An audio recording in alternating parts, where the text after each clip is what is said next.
It is Halloween, and for our yearly Halloween special, I'm going to do something a little bit different, taking some of these ancient traditions of symbolism, but applying them to some more modern media, especially a piece that I found particularly symbolically deep.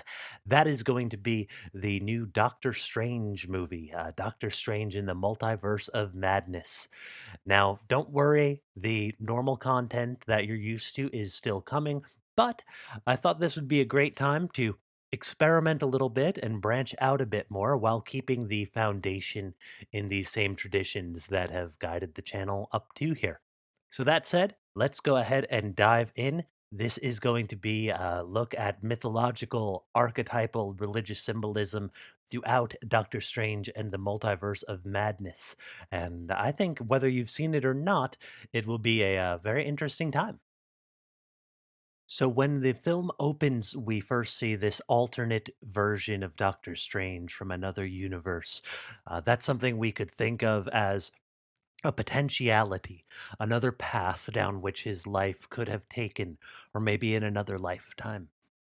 But this Doctor Strange in the alternate universe is willing to kill the young girl, America Chavez, just to stop her power from being taken.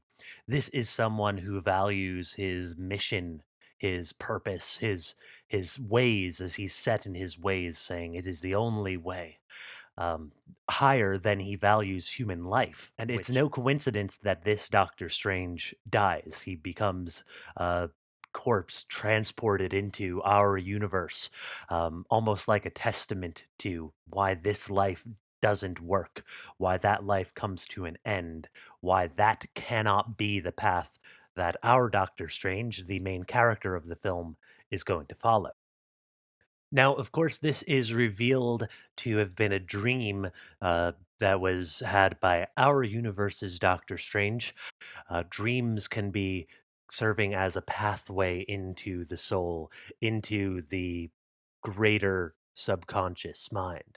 So in this dream, Doctor Strange, yes, he's seeing another universe's version of himself as we learn, but he is also seeing another part of who he could be, another part that lies dormant within his subconscious.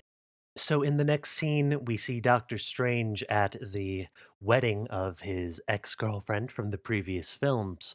And here he is speaking with a colleague, even while confronted with suffering that the path he chose took.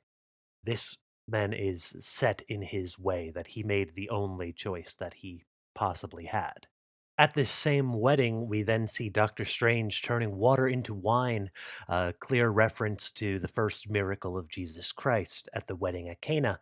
The difference being that where in the biblical story, the wedding had run out of wine, there was only water left, and Christ had to be persuaded by his mother Mary, saying, "Woman, my time has not come yet," but still acting, revealing his divinity out of respect for his mother.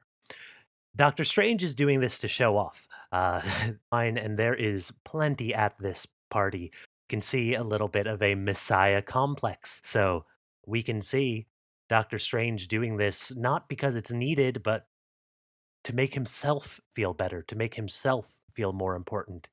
Because maybe even if he didn't get the girl, as his colleague had said earlier, well, at least he was able to be a savior and to provide for people in this way.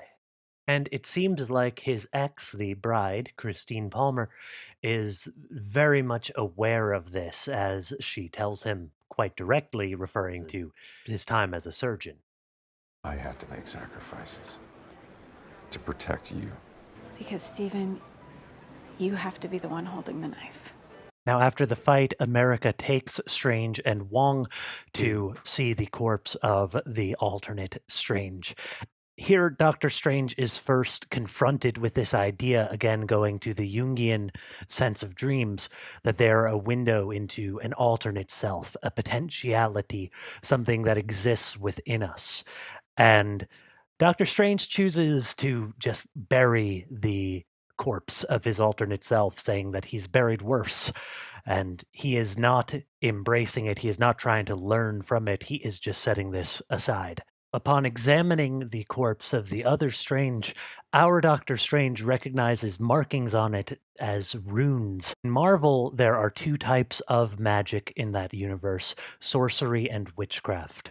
The sorcerers, which Doctor Strange and Wong are among, where they are tapping into something higher than themselves, becoming vessels of it. Whereas the witches in Marvel, witchcraft comes from a very internal place. And so Doctor Strange recognizes this creature and its works as a work of witchcraft, this unconscious magic. And that brings him to Wanda Maximoff. Wanda fits in very much the archetype of the devouring mother, a maternal figure whose love and desire to protect her children leads her to destroying other things and becoming controlling over their lives, devouring being the word that is used. And here we see that the unconscious force, that dark magic that is creating the witchcraft, is Wanda's trauma from the family that she had lost in a previous series. So when we meet Wanda, it is in an apple orchard. We learn that this orchard, just like the life that she's portraying, is an illusion. That Wanda is actually trying to travel to this alternate reality to get her children, to get that family. It's a very powerful, unconscious, deep rooted, instinctual maternal force that is really driving her to this. When Wanda comes to Kamartaj, which is the sorcerer's university, temple, library kind of complex in the mountains, here we see the raw human emotion against higher knowledge. And here she uses that emotion, that fear, to bring the sorcerer's attention away from the higher source of their powers. Because once they're in that base realm, that is where she has control. Of course, one of these sorcerers is a minotaur from Greek mythology. Also, in the internal room where there is a fight, on the floor is a mandala, which is a symbol found in many cultures, actually, often representing the cosmos, the subconscious, consciousness as a whole, and very many esoteric meanings as well, depending on who you ask. There's also an interesting part during the fight scene where Doctor Strange summons snakes. As Wanda cuts off one head, more comes, so it's like a hydra.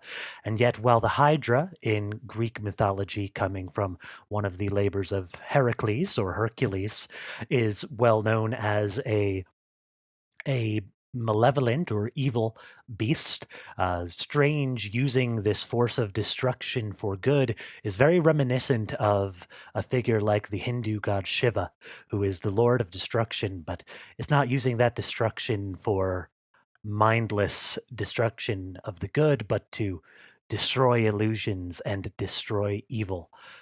When Strange and America arrive in this other universe where they flee to safety, Strange's thought is to seek out his other self, an alternate version of himself that might find the answers. He's looking into his potentiality, and yet what he finds here, he is blinded by the light of what he sees, which is a statue dedicated to himself as Earth's mightiest hero who made a self-sacrifice to save the world. Here he is confronted with this greatest image of what he can be that is going to challenge him. In this universe, we learn more about the Darkhold, the evil book that Wanda is possessing, and how it teaches her dark magic. We see her meditating in the center of the mandala surrounded by candles, and yet in this symbol of consciousness, she is learning to possess her alternate self, not seeing these alternates of what she could be to learn from them, but to control them, to puppeteer them, bend them to her will. Then, as the sorcerer Mordo gives Strange a sedative tea in a very cool psychedelically edited sequence, he passes out in the center of a mandala again, left with the mystery that He is somehow the true danger to that reality, while Wanda, in the center of a mandala of her own, breaks through to this other universe. Mountains represent the peaks of knowledge, a high point from which rivers tend to flow down. Wong himself speaks in this way, saying that there are some mountains that a sorcerer should not ascend, should have the humility to keep off limits. When Wanda reaches out to touch this stone image of herself, she sees herself as the queen of the multiverse, ruler of all. It is very hubristic in something that's a timeless way. You can see that in the modern contemporary world in the work of a psychologist like Dr. Ian McGilchrist, or in ancient Greek stories like that of Daedalus and Icarus flying too close to the sun. We see this power that Wanda is toying with and believes herself able to control, whether or not she actually can. And she also faces that devouring mother archetype again, where she wants her children, she wants that life to the point where she's even willing to kill others for it. And she's not even just limiting herself to one reality, but she wants to control every potential reality, go to every universe that there is, so that never could her children be sick, that they could always be hers forever. It is this clear possession that she's doing this for herself, not for the children. In the meantime, on the other Earth, Doctor Strange confronts himself. He sees that this statue he saw before was actually not the truth. He learns that through trying to master the dark forces of that Darkhold, the evil book, on his own without any guidance, again trying to save it himself, to be the one holding the knife, in Christine's words from earlier in the movie, he had destroyed another universe. He had become dangerous. The corruption had already taken Doctor Strange, as we could see in his hands, and he had to be killed. Here, Doctor Strange, our Doctor Strange, confronts this idea that himself as Messiah, himself as Savior, is a lie. Just as the stone statue of Wanda is an unattainable lie as well. Here, rather than trying to reach that ideal on his own, he's forced to question himself. He's forced to take an interior look. After a bit of a zombie movie style chase scene, Doctor Strange, along with America and Christine, reach the door to the good book, the Book of Vishanti. And the key is a watch, which is his connection to Christine, his connection to his past, his connection to others. It's not something that he can reach alone. The three of them go in together.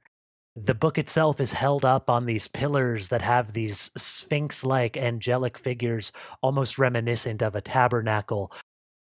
And when he reaches for the book, we see these ray-like designs reminiscent of something like a Catholic monstrance for the Eucharist. Clearly, this book is the holiest thing in the character's mind, as we can see in Doctor Strange's line. All right, book.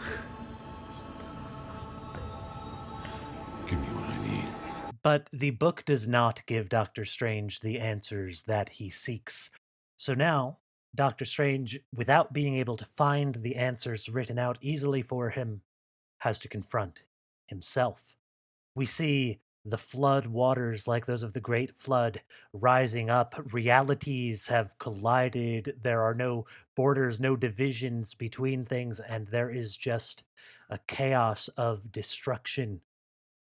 And Doctor Strange himself has to ascend above them to confront the darkness within himself that allowed this to happen. Now, we learn that this Doctor Strange of this universe had gone down the path of a dark wizard when he had just reached the point that ours was at in the beginning of the film, as he used the dark hold, the dark magic book, to try and find other universes, other versions of himself, rather than actually changing the self that he was. When Doctor Strange has the confrontation with his dark self in a scene that, by the way, is absolutely fantastic visually and auditorily, One piece of interesting religious symbolism is that the Dark Doctor Strange is revealed to have a third eye. So the third eye is typically a symbol used in Hindu, Buddhist, and other Eastern or Dharmic traditions to represent a seeing past the illusory nature of our reality and into some deeper truth. That makes it especially strange, though, that uh, pun not intended, but it worked. That makes it exceptionally strange that the Dark Doctor Strange has this third eye. It's like he believes himself, at least, to have seen past some nature of reality by accessing the Dark Book. Yet it's really our universe is strange that is able to see outside of the battle between them, and with one gentle musical note, is able to win by seeing past the distraction. In the meantime, in our world, Wanda has America raised upon an altar like a human sacrifice, like sacrificing the future for this fantasy past that she is looking for. But Wong awakens, and this master, who, remember, had never had anyone venture to that high of a peak, has to make the climb on his own. Meanwhile, Strange himself, having attained the dark hold, has to use it. He has to go under in this confrontation with the darkness that he's seen ruin other versions of himself. And in order to keep his true self, to keep himself grounded from being lost in that darkness, he needs the help of another, which is where Christine comes in. For once, Doctor Strange is able to recognize the role that others play in his journey to stop himself from going too deep, from being attacked. I needed to protect my body in case they attack me for trespassing. Who's they? The souls of the damned. Strange is again in the center of a mandala when he goes under, using the dark magic to control the body of the Strange from the alternate universe in the very beginning. Now, zombie Doctor Strange, though, is tormented by the spirits of the damned, and they accuse him of his crime of dream walking, as it's called, which is the possession of the body, the same crime Wanda is guilty of. And they are very much similar to the Furies of Greek mythology, who torment the souls of the damned in Hades as well. It is Christine who is able to keep Strange tied and grounded to this reality, sending those spirits back to hell with the light, and then reminding Strange. I've got you. You're master of the mystic arts. They're spirits. Use them. In this form, the spirits look like many arms on the zombie Doctor Strange, in a way in which he actually resembles much of iconography, again in Dharmic traditions. The goddess Kali in her Mahakali form often has many arms, and she is a great and powerful destroyer. Also, the Vishvarupa form of Krishna, as seen in the Bhagavad Gita, an experience of the totality of that god across many, many areas, even in Buddhist iconography, like the Chinese symbol of the thousand-armed Guanyin Bodhisattva. There are many arms signifying a great power and ability to work across many different domains. Now, Strange is able to send these spirits at Wanda, and their screams and accusations of murderer torture her. In one of the Orphic hymns from ancient Greece, dedicated to the Furies, they are described as dark-colored queens whose glittering eyes are bright with dreadful, radiant, life-destroying light. Eternal rulers, terrible and strong, to whom revenge and tortures dire belong. In the end, though, it is not these fury-like spirits that end up defeating the Scarlet Witch, but a confrontation with herself. America sends her to the universe where she was trying to possess her other self with the children that she was trying to steal. And there's not any more action from there. She just sees herself and who she has become in her desire to control, to take this other world. In his four archetypes, Jung speaks of the loving and terrible mother, paradoxical with two sides. She is the witch, yet she's also the mother of wisdom. Then America goes as if she's about to strike, but Strange holds her back, knowing that she doesn't need some monologue, but is already encountering this other goodness in herself, this potentiality. Marie Louise von Franz talks about in her book Shadow and Evil in Fairy Tales, an Austrian folk tale in which a dark witch has captured a young girl to be a servant. And as the young girl cleans the witch's house, the witch starts becoming whiter and lighter. She never mentions anything until the darkness has gone away. Then she asks the young girl, "Child, have you seen me in my misery?" And the child says, "No, I haven't seen anything." Because she was allowing the witch to see the goodness that was still in that part of herself. In the end, Wanda tears down this monument to the Scarlet Witch atop the mountain and retreats to a simpler life. And Strange, being able to have come in touch with his true self, now has the third eye of enlightenment, of seeing past illusion.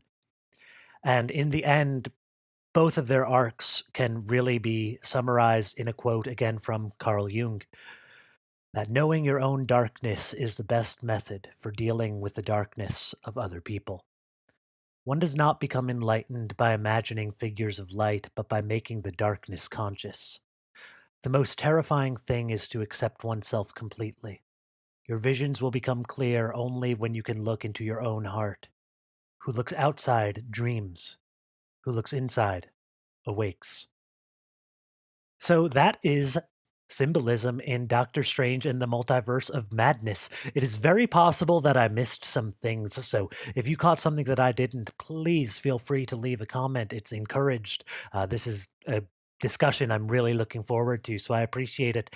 I hope you had a lot of fun here. If you're new to the channel, we don't always cover popular movies, but if you're interested in symbolism in mythology, you are absolutely going to be in the right place. So I'd recommend to subscribe.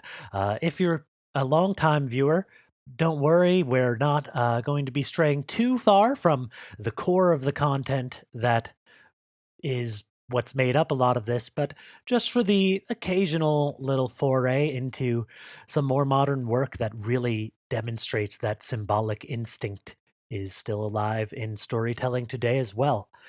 I hope you really enjoyed this. If you want to support, you can always like, comment, subscribe, and even support directly on Patreon. I really, truly do appreciate you no matter what. By watching this far, you have already done a lot, and I thank you very much. And look forward to seeing you in about a week when we will be looking into the Buddhist figure Avalokiteshvara, often known as the Buddha of Compassion. It's going to be a lot of fun, and I really appreciate you. Bye.